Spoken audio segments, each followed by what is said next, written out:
We've got chickens running out our ears, lots of chickens, baby chicks. So we got the cart before the horse. We got lots of chickens and no place to keep them. So I want to build a big chicken coop. I want to use a hay wagon, build a building on top, make a mobile chicken coop. That's going to take time. So after doing some thinking, what I've decided to do is build 2 chicken tractors, and we'll raise the babies on grass all summer long. That'll give me time to make the big coop, and also I can reuse those tractors for pastured poultry next year when we do that. So we have decided to build 2 of the John Suscovish chicken tractor. I ordered this book online at Amazon. It's 13 something. These are the stress-free chicken tractor plans. This is the 2nd edition from Farm Marketing Solutions, John Suscovish. In here you get the plans, the cut list, everything you need to know about building it. And after looking at a few different ones, this just seems like the quickest, easiest thing for us to do for now for what we need. So we're building 2 of them, so everything's doubled. So for ethical reasons, we are not going to give out cut lists, material lists, dimensions like that. We're just going to build it. If we come across anything that we're going to do different, we'll let you know that. And then just general carpentry tips as we're going along. But order this book. It's 13 something. It has everything in there you need to know. So with that, we've already made a lot of the cuts. I've already got all the parts made. So if you come over here with us, I'll show you where we're at and we'll pick up from there. All right, so in the book, every board or sets of boards have a part letter. So here's what we've got. Like I said, we're building 2, so we're doubling everything. And we're not going to get the dimensions, but giving you the part number is not really going to affect anything. So we got our stack of part A all cut. We got B all cut. C, we got 2 of them. We need 2 more. And G, they're all done. So the number G is the part number, and then the X4 is times 4, which means I need 4 of them. So, and then as the kids are out here helping me put these together, I can tell them what part I need, and they come and grab out one out of that stack. So that's where we're at. We're getting ready to start cutting and continue. Time to make some sawdust.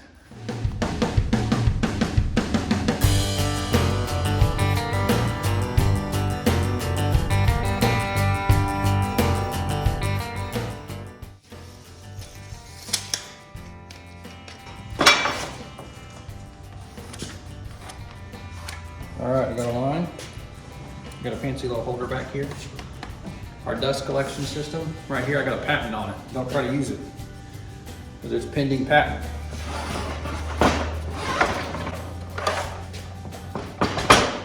All right, time to make first cut of the day.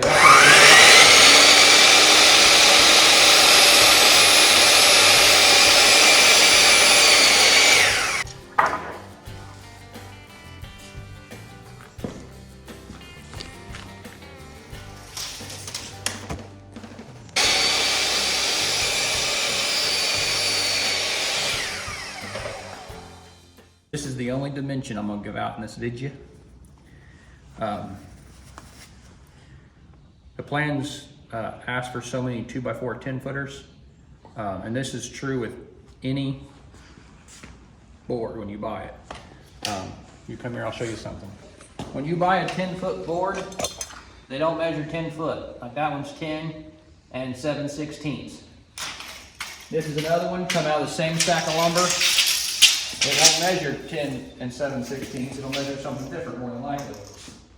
So when it's, you know, the plans will tell you,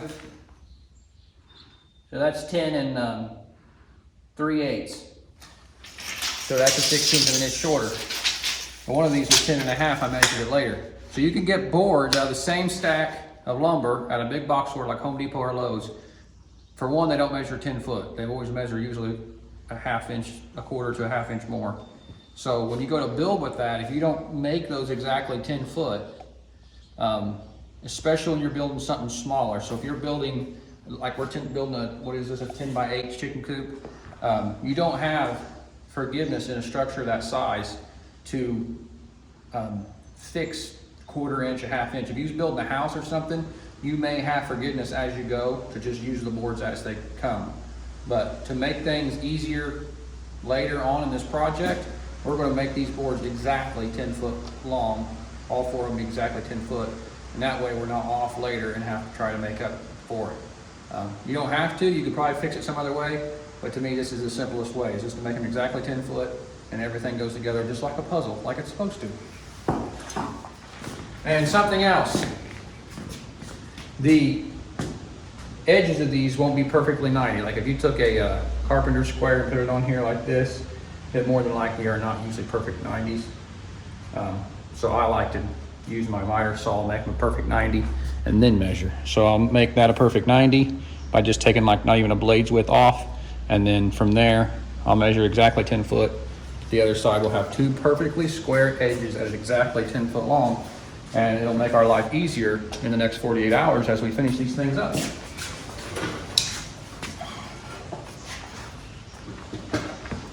So this is just a blade's width, or may not even a blade's width, because I can't cut too much off or the board will end up being too short. See that? Didn't take anything off the front, but it's taking some off the back. Yeah. Now we're just barely buzzing the front. And now I know that is perfectly 90 degrees, so I can take this down here. And some of this is overkill, but I do everything overkill, so just how we work. Okay, so I got a 1/4 inch over 10 foot still to take off this board. So if I was to build that and the next one was only 10 foot, I've been a 1/4 inch off somewhere. Actually, I'm even more than that. I'm still 3/8 of an inch off. So I'm going to mark this at 10 foot, even though I bought a 10 foot board. As you can see, it's not 10 foot. And I'm going to make it exactly 10 foot. This is just redneck carpentry, folks.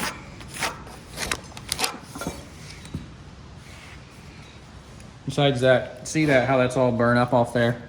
You're gonna get rid of most of that. It's just nice. I just like this. I take my time.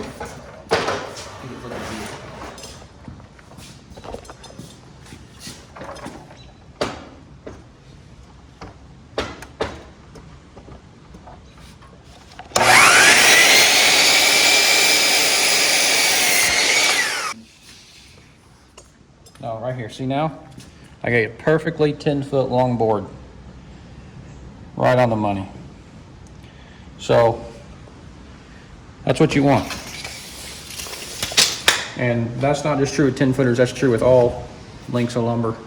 So like I said, I'm not gonna give a bunch of dimensions out, but I did want to show you that tip on this board, and it'll be true with all of them. That'll just help you out. We're just trying to help people. That's all we're trying to do in this world, right? Make the world a better place.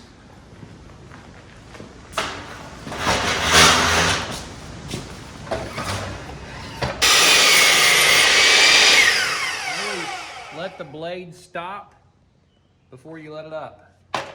You'll prevent tear out. Because if you let that blade up spinning, it catches it as it comes back up, and you'll have a bunch of fraying.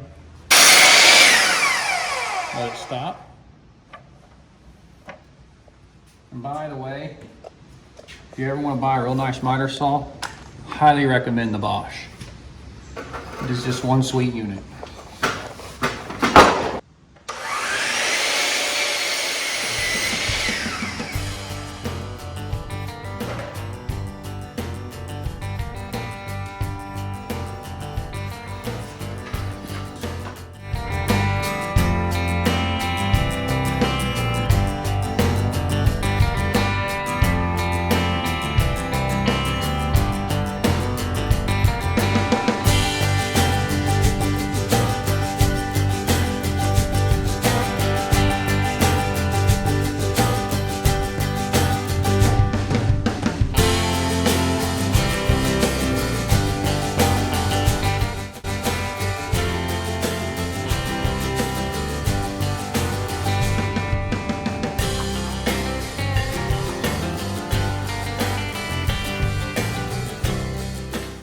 Okay, so right here we're going to do the exact same thing we were doing down there.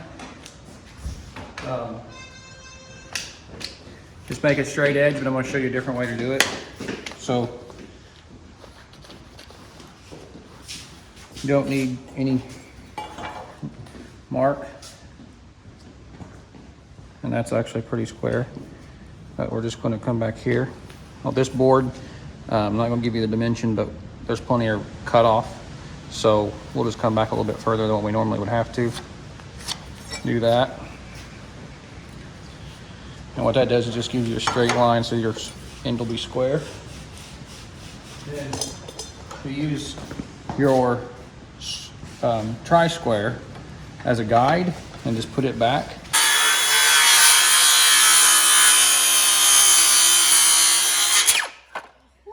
I'm using the combination of my tri-square and my cordless circular saw instead of the miter saw, just because these boards are so long. It's just easier this way, in my opinion, to do it. So that's why we're using this. You could make all the cuts with a circular saw and tri-square combo if that's all you had. And you can pick up, like this saw right here, you can pick those up at garage sales all the time for next to nothing. Put a good blade on it. Get one of them red ones from Home Depot, Diablo, those are the best. You can do this cheap, you don't have to have fancy equipment. True hillbilly redneck tip, okay? Pro carpenter tip right here. You need to know this. Everybody needs to know this. When you buy lumber, a lot of times you'll have flaws in it, like this big old knot right here, okay? Now I got multiple of this length of board. I've got more than what I need. So if I have a chance to use that where I can cut that off and make that scrap, that's what I'm going to do. If I was using the whole length of the board, then I'd want to use a good one for that. But this here, I got an opportunity to get rid of that, make that scrap, and the rest of the board be good. So we're going to use this one for what we're doing now.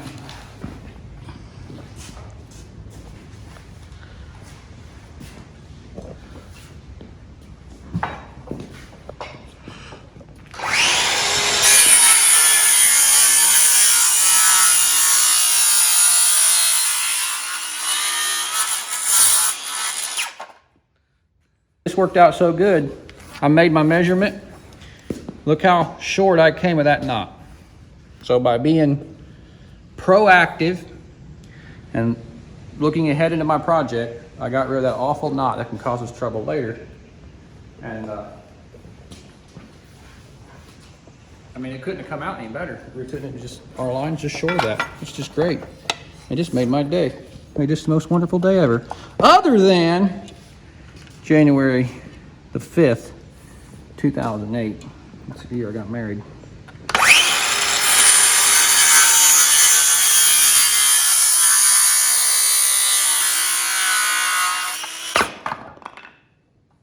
There you go.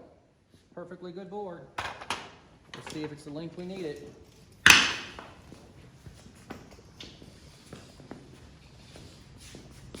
Hey, would you look at that? All right, so we made our measurement. Look at what we've done here. We got getting rid of more junk because I looked ahead into my project and I seen I could turn that into trash. So I did. So now I got a perfectly good board after I cut this off. And you want to do this because think about it. If you was a chicken, okay, and you only got to live on this earth for 9 weeks, 8 weeks, however long it takes to get one fat ready to eat, and you had to stare at that 8, 9 weeks, okay, you know. Think if that was the last thing you seen before you got picked up, thrown in a cone, and somebody barbecues you or puts you on a rotisserie. You don't want them to have to look at this. This is awful. This would be like going to Texas Roadhouse and ordering a T-bone and the T's missing. I mean, it's the equivalent. So you want to get rid of the junk in your life. You want to get rid of that.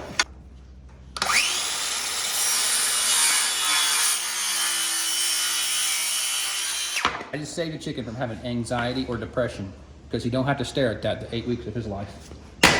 This is called the stress-free chicken coop after all. Stress-free chicken tractor. So that would cause a lot of stress in a chicken's life. Lots of anxiety would have been caused by that. We are getting close to having all our parts cut. We're finishing up the 1x4 stock now. And tomorrow we will be doing all the half lap joints, which that might be a part 2, I'm not sure. Part 2 of this project, but we'll see.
All right, I've been looking for this board all day. The last one. Last cut, we'll have everything cut to length. And then we'll start our half lap joints next, which will probably be tomorrow. So I don't know if that'll be a separate video or not, but it'd definitely be in a different working outfit. Alright, last cut of the day.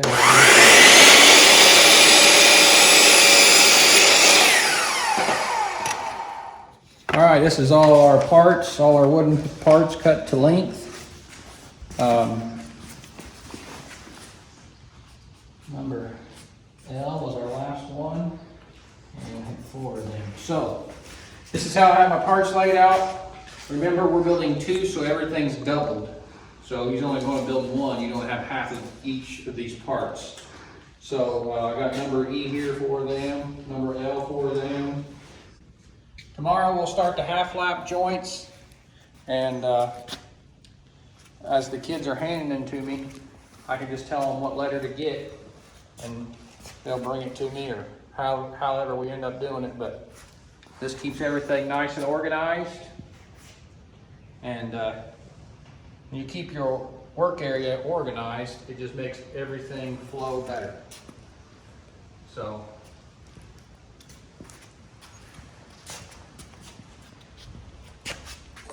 thanks for making sawdust with us today.